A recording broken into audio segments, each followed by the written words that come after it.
radiyo ijwi ry'amerika i washington dc mu kirundi no mu kinyarwanda. amakuru yo mu karere k'ibiyaga binini tuyahere mu burundi, aho abakeneye impapuro z'inzira mu gihugu bidogera igipolisi kijejwe abinjira n'abasohoka mu gihugu ko kitariko kiraborohereza kugira baronke izo mpapuro. urongoye ico gipolisi agasigura ko muri ino misi abasaba impapuro z'inzira ari benshi cyane, bigatuma ibikorwa bitihuta nk'uko vyahora. ni inkuru yateguwe n'ijwi rya Amerika ryifashishije abakunzi bayo mu Burundi, murashikizwa na mugenzi wacu Desire Hatungimana ari Kigali mu Rwanda. Ku biro vy'igipolisi kijejwe abinjira n'abasohoka PAF harangwa muri no misi imirongo miremire yabaza gusaba urupapuro rw'inzira ari go bita passport mu rurimi rw'igifaransa. Uri abamaze imisi batondera urwo rupapuro, eka mbere n'abashasha bakidogera ico gipolisi ko kitariko kiraborohereza. Bano bashikiriza ko hakora ka mwana wa mama. Nko kuva ku wa mbere gushika n'ubu nkaba narashikirwa n'ubusinda bitahura. Ku wa mbere naratonze shise barane igipapuro nduzuje ninjira, bambwira ko nzogaruka bukegwa barazirarana. Candaza ku wa kabiri shise nahone baranyandikira nimero kija muri enregistrement. Narabajije barambwira ati burya uri burabazagiza ubaza abapolisi bato aba bajeje umutekano ngaha muri PAF. Bobo bakubwira ngo aha udafise umuntu musizanye cyangwa mumenyeranye igipapuro si ngombwa ngo ucukiro.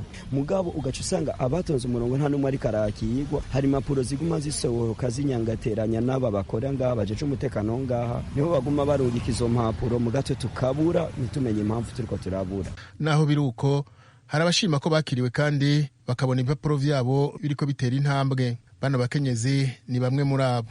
Dushitse twaroye ku murongo kuko twe twaraje dose tuziraje, rero baziduhaye turi ku murongo wo kuriha. Rego ariko hatwakira neza, je ntavyo ndabura kwere uko ivya mbere nabironse, nizere n'ibindi ko ndabironka. Turashikirwa kuko aho tugeze haroroshe. Urongoye igipolisi kijejwe abinjira n'abasohoka aremeza ko gutanga ico gitabo c'inzira bitoroshe kuva mu mpera z'umwaka uheze.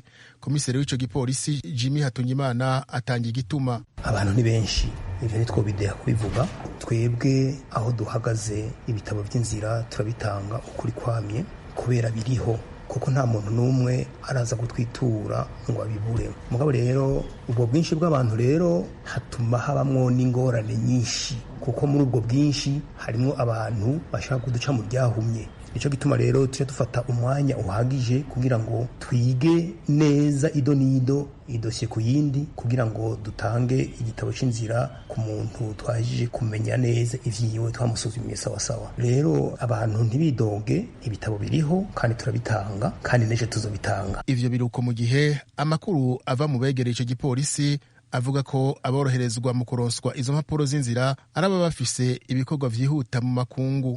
Aya makuru kandi akavuga ko abatariko bararonswa izo mpapuro arabo bashaka guhunga ikiringo c'amatora yimirije mu Burundi.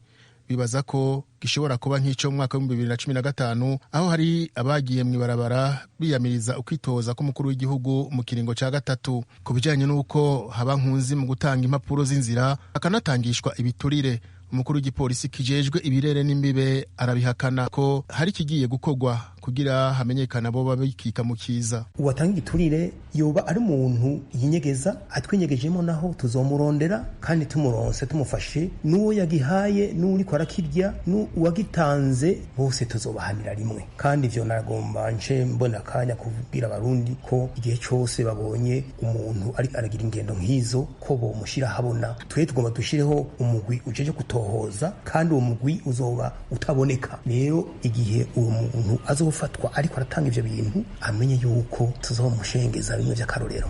Naho hari imidogo ko bavuga ko bataronswa izo mpapuro z'inzira vyoroshe, urongo ico gipolisi kijejwe abasohoka n'abinjira mu gihugu avuga ko umwimbu w'ibitabo bikorwa ku munsi wiyongereye gusumba mu misi heze. Ubu rero aho tugeze turatanga ibitabo birenze gatonya ku munsi 300. Turashaka gutanga n'ibindi birengeye aho nyene, mugabo murazi ko imashini ziriko zirakora nazo nyene yifo kuziruhuka kanya kugira ngo zibananye zikora. Kare twarakora passport arenze gatonya 100, aho vyavana n'ibihe tuba dufise abantu bagereranye batarenze nka buno munsi. Uwarongoye igipolisi kijejwe abinjira n'abasohoka mu gihugu akora abamaze amezi 3 basavye ivyo bipapuro vy'inzira ariko batarabironswa.